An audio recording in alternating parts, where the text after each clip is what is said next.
Good morning all of you. Today we are going to learn about 12th class geography.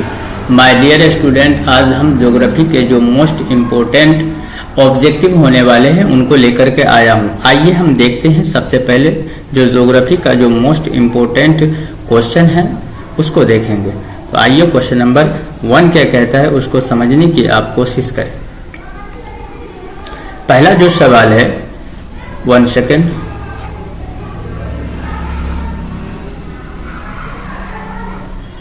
पहला जो सवाल है हमारा सलेम संबंधित है। सलेम किससे संबंधित है? तो याद रखेंगे सलेम जो संबंधित है वो तांबा उत्पादन से संबंधित है। याद रखेंगे माय डियर स्टूडेंट, अभी ज़्यादा समझने या डिफाइन करने की ज़रूरत नहीं है क्योंकि थोड़ी देर में एग्जाम होने वाली है। जो इसमें मोस्ट इंपोर्टेंट ऑब्जेक्टिव होंगे वही मैं करवाऊंगा, बाकी को मैं छोड़ता जाऊंगा। नंबर चलते हैं क्वेश्चन नंबर 2 पे। हुबली किस राज्य में है? हुबली किस राज्य में है? याद रखेंगे जो हुबली है, हुबली ये कर्नाटक राज्य में है। क्वेश्चन नंबर 3, उदयपुर किस राज्य में है? उदयपुर किस राज्य में है? तो याद रखेंगे उदयपुर जो है ये राजस्थान में है। अगला है सिंगरैनी किस चीज के लिए प्रसिद्ध है? कौन प्रसिद्ध है? सिंगरैनी। तो याद रखेंगे सिंगरैनी जो है ये कोयला के लिए प्रसिद्ध है। चलते हम नेक्स्ट क्वेश्चन, क्वेश्चन नंबर 5 पे। 5 क्या कहता है उसको समझिए। नोएडा, नोएडा किस राज्य में स्थित है? सबको पता है दिल्ली है, नोएडा है, ये किस राज्य में स्थित है? याद रखेंगे उत्तर प्रदेश में स्थित है। अगला क्वेश्चन, क्वेश्चन नंबर 6, भारत में सबसे अधिक सोना किस राज्य में पाया जाता है? तो भारत देश के अंदर में जो सोना पाया जाता है सबसे अधिक किस राज्य में पाया जाता है? तो याद रखेंगे इसका जो राइट आंसर होगा वो तमिलनाडु होगा। नेक्स्ट चलते हैं 7 नंबर पे। किस प्रदूषण द्वारा सबसे अधिक बीमारियां होती है?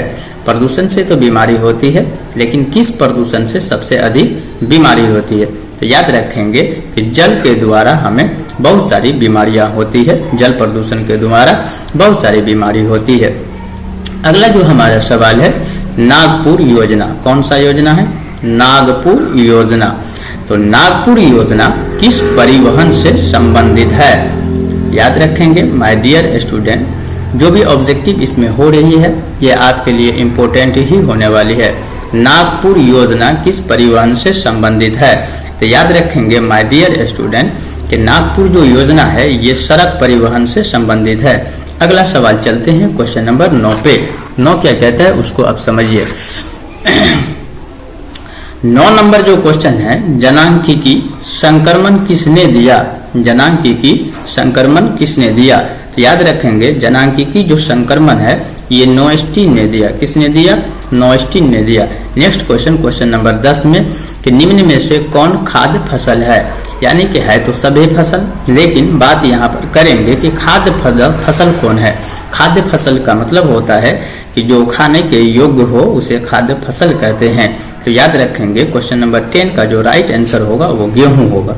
गेहूं एक प्रकार का क्या है? खाद्य फसल है। अगला सवाल 11 में, निम्न में से कौन एक भूमि उपयोग संवर्ग में नहीं है? मतलब कि भूमि के उपयोग के अंतर्गत नहीं है। तो याद रखेंगे माय डियर स्टूडेंट, मैदानी जो भूमि होती है ये भूमि संवर्ग में नहीं होती है। अगला है सवाल 12 नंबर, किस राज्य में गोंडवाना कोयला पाया जाता है? किस कोयले की बात की जा रही है? तो गोंडवाना। किसकी? तो गोंडवाना कोयला नहीं पाया जाता है। तो याद रखेंगे झारखंड के अंदर में गोंडवाना कोयला नहीं पाया जाता है। नेक्स्ट क्वेश्चन चलते हैं। नेक्स्ट क्वेश्चन कहता है कि चाय की सबसे अधिक या सबसे बड़ा उत्पादक देश कौन है? तो याद रखेंगे चाय के लिए बहुत सारी देश है, लेकिन चाय का जो सबसे बड़ा उत्पादक देश है वो हमारा भारत है। वो हमारा भारत है। अगला चलते हैं, मध्य पूर्व रेलवे का मुख्यालय कहाँ है? मध्य पूर्व रेलवे का मुख्यालय कहाँ है? ये रेलवे का पूछा है और किसका? तो मध्य पूर्व रेलवे का जो मुख्यालय होता है वो कहाँ होता है? तो याद रखेंगे मध्य पूर्व रेलवे का जो मुख्यालय है वो हाजीपुर है। कहाँ है? तो हाजीपुर है। चलिए हम चलते हैं 14 नंबर से 15 नंबर पे। तो 1 सेकेंड, 15 नंबर पे 1 सेकेंड।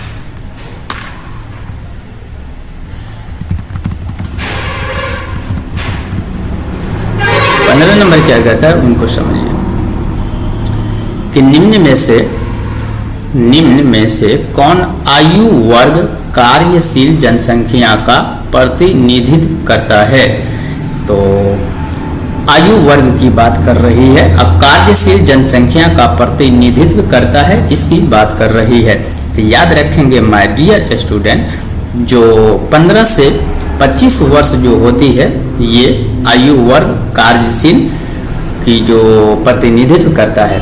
अगला सवाल, पर्वतीय भागों में किस प्रकार की बीमारी पाई जाती है। याद रखेंगे माय डियर स्टूडेंट, जो लोग पर्वत वाले हिस्से में रहते हैं, पर्वत वाले भागों में रहते हैं, उनमें बीमारी नहीं, बस्तियां पाई जाती है।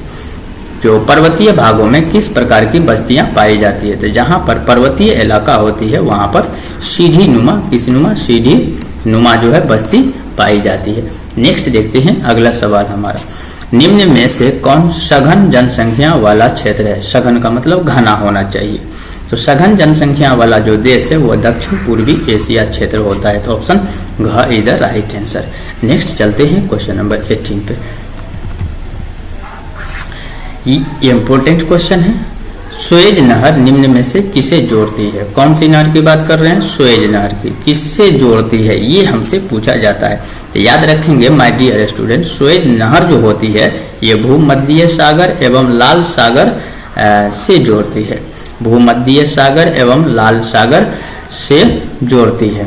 तो सुएज नहर निम्न में से किसे जोड़ती है, तो भूमध्य सागर और लाल सागर से जोड़ती है। नेक्स्ट क्वेश्चन है, विश्व व्यापार संगठन का मुख्यालय कहाँ है। विश्व व्यापार, कौन से व्यापार की बात कर रहे हैं, विश्व व्यापार संगठन का मुख्यालय कहाँ है। याद रखेंगे जो विश्वविद्यालय संगठन का जो मुख्यालय है वो जेनेवा है। कहाँ है, जेनेवा है, जेनेवा, याद रखेंगे जेनेवा। नेक्स्ट क्वेश्चन चलते हैं क्वेश्चन नंबर 20 पे।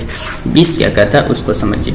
हम खुद ही बहुत ज़्यादा स्पीड खींच रहे हैं ताकि आपका समय बच जाए और ये क्वेश्चन आपके काम में आ जाए। 20 नंबर में कहता है क्या है उसको समझिए कि क्षेत्रफल के दृष्टिकोण से भारत का सबसे बड़ा राज्य कौन है। किसके दृष्टि से, तो क्षेत्रफल के दृष्टि से। याद रखेंगे क्षेत्रफल लगा होना चाहिए। क्षेत्रफल के दृष्टिकोण से भारत का सबसे बड़ा राज्य कौन है।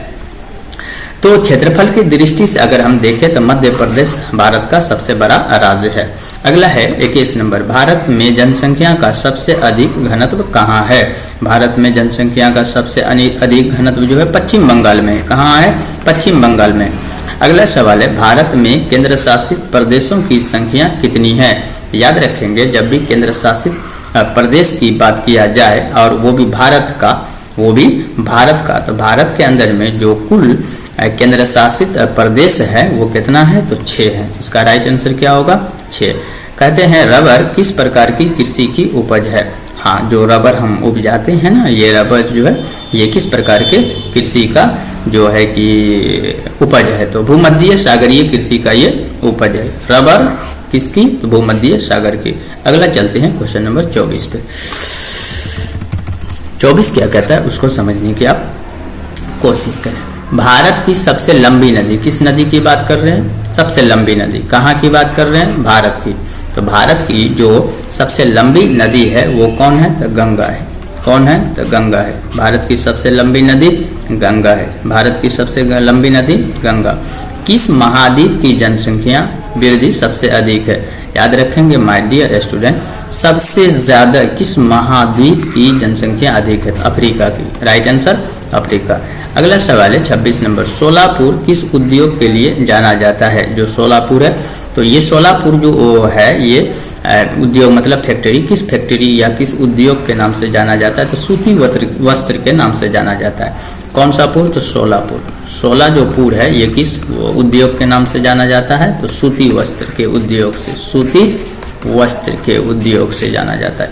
नेक्स्ट सवाल चलते हैं क्वेश्चन नंबर 27 पे। 27 क्या कहता है उसको समझिए।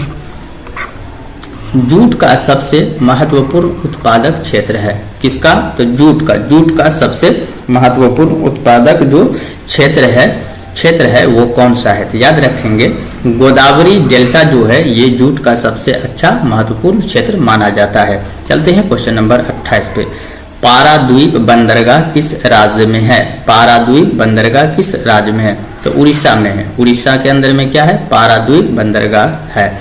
तो याद रखेंगे पाराद्वीप बंदरगाह किस राज्य में है? तो उड़ीसा में। कहाँ है? उड़ीसा में। तो आज के लिए इस वीडियो के लिए इतना ही काफ़ी है। नेक्स्ट वीडियो में जब हम जाएंगे तो पार्ट 2 इसका मिलेगा, वो भी आपके लिए इम्पोर्टेंट होगा। Thank you so much.